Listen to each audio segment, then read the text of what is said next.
Qatar for the World Cup? On everything I've seen so far? I mean, how much time do you have? Give us everything, Gab Marcotti. Give us everything. Like, I think as Luis pointed out, we're in total, this is a World Cup unlike no other. We're in total uncharted territory. There's a whole bunch of issues, obviously, off the pitch. There's a whole bunch of logistical issues. This is a place that, when I say it's a weird place, I say it's weird relative to my frame of reference, and I have traveled quite a bit. I'm not saying the Qataris are weird or anything, but it is a weird place. This is a country where, 90% of the people who live in this country aren't from here. They're not citizens of this country, whether, they're expats to obviously the migrant workers, the people who make everything work. And so you kind of download a World Cup on top of that, right? With 32 teams, all of them sitting. By the way, this whole country is just one city, incidentally, right? Because it's Doha is Doha, right? I mean, you can call it something else, a different municipality, but it's the same thing. It's not like it ends and the other one begins. And it's just such a sensory assault how different it is from traditional World Cups. And I think that impacts everything. It impacts the teams. I saw it yesterday. I was at the Al Bayt for Qatar against Ecuador. It impacts the fan experience. It impacts the fans themselves. I mean, this is really going to be... Does it feel like a World Cup, Gab? Does it feel like you're at a World Cup? No, it feels completely different from every other World Cup. So this is my 7th World Cup, and it's completely different. And I think there's been some commonalities. And look, FIFA tried very hard to try to make the World Cups feel the same. Where it felt like a World Cup was two situations. One is in Gianni Infantino's press conference the other day that I went to, because all the FIFA media centers all look the same no matter where you are. And I think to some degree inside the stadium as well, right? Once the game kicks off in the build-up, it's all very familiar. You had the two sets of fans, both Qatari fans and Ecuador, at least at the start. We know what happened later. That felt like a World Cup. Everything else around it, no. Let me ask you something, Gab. Obviously, your perception of what's going on, and to your point, is feeling like such a weird World Cup, obviously because of the timing, the location, obviously the issues that surrounded before, during, and after. What do you think the perception of the fan is when you're watching all these fans, arriving from different nations? Obviously, Argentina fans, I'm seeing so many videos of them, no matter where they are, they just want to win this freaking thing, to the point of, Africans and hopefully, getting their team to go further even in the tournament. What is your perception of fans in general when you see them walking around the street or just the sentiment around the tournament? First of all, you don't see them walking around the streets. No, people don't walk around the streets. Too hot. I had lunch with Herc Gomez today at an Italian restaurant in a shopping mall. We saw fans inside there. Secondly, I want to distribute a notion about World Cup fans. For me, the World Cup, and I've been fortunate to cover them, this is a giant TV show, right? 99.9% of fans experience a World Cup through television, through screens, right? Remotely. And what we have here is just a backdrop. And the type of fans who travel to the World Cup, and I'm speaking in very broad brushstrokes here because it's different for different countries. And it depends on the World Cup location. It depends on the culture. For example, I think in Italy and Spain, traditionally, you don't really, if you happen to live in the city or nearby, you'll go watch. You might buy tickets and go.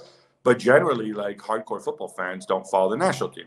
I know in Peru is different. Obviously, England is different. Scotland is different.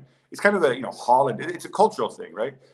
But what you get with the World Cups, and I saw this in Russia, and I see it here, is the people who travel, by and large, especially the ones who travel long distances, have one thing in common.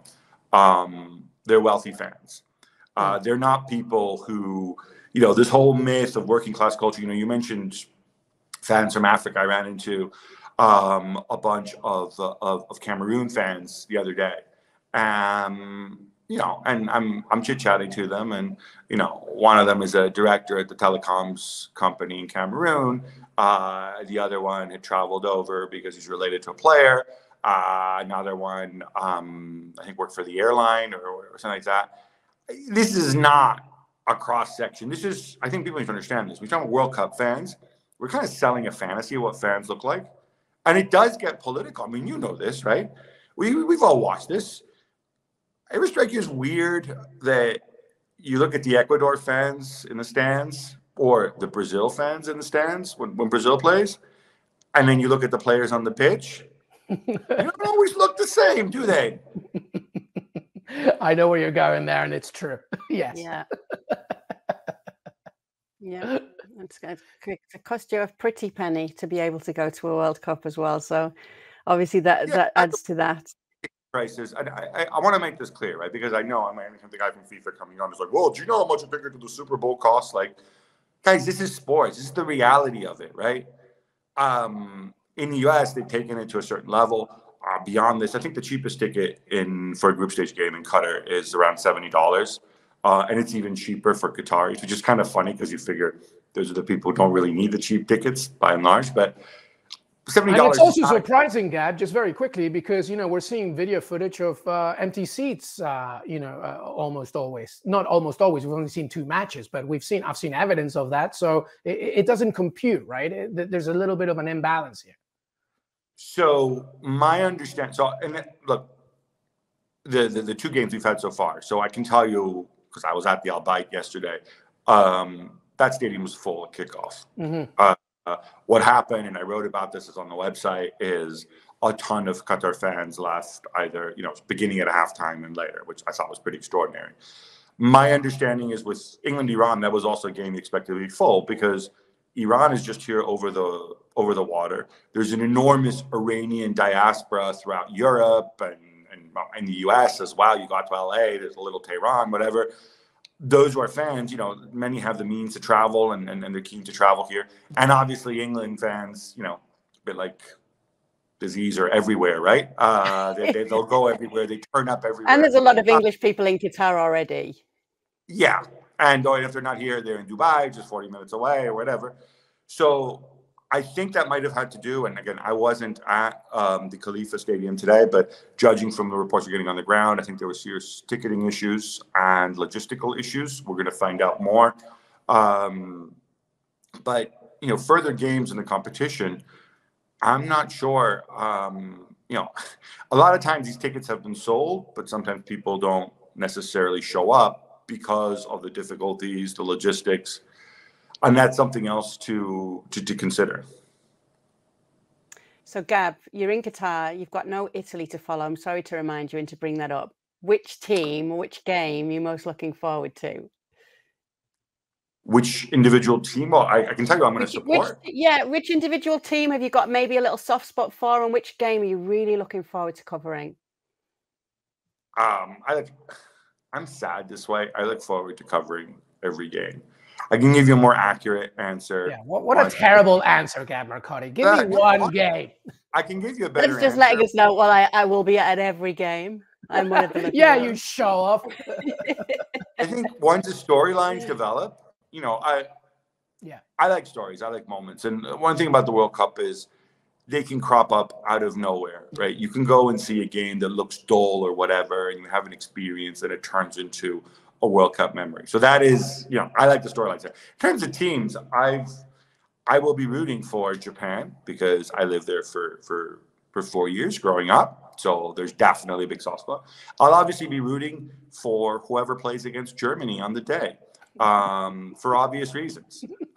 Beyond that, you know, I'm kind of a neutral. Thank you very much for watching ESPN FC on YouTube. For more highlights, analysis, and exclusive content, be sure to subscribe.